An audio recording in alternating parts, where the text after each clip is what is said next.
nuk ndalet zoti Meta në përpjekjet e tij për të kërkuar dalje nga qelia apo jo?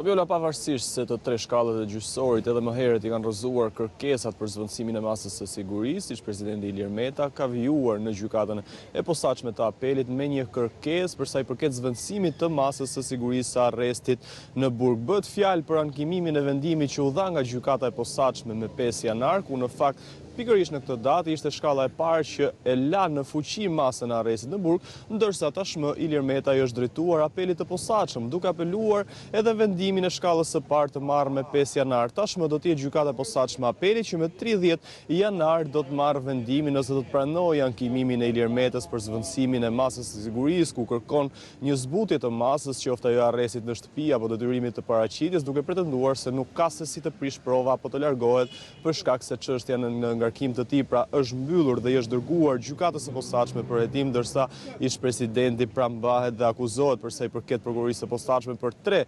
vepra penale, ku SPAK e akuzon qoftë për aferën CSD-a, përfitimin e shubave monetare, por edhe lobimin e Lëvizjes Socialiste për integrim në Shtetet e Bashkuara të Amerikës, si dhe për pastrimin e parave. Tashmë do të presim edhe datën 30 janar për të parë se çfarë do të vendos apeli i posaçëm për këtë ankim të radhës të Ilir Metës dhe këtë përpjekje për të dalë nga qelia. E kuptoj, mirë. Ervin, faleminderit.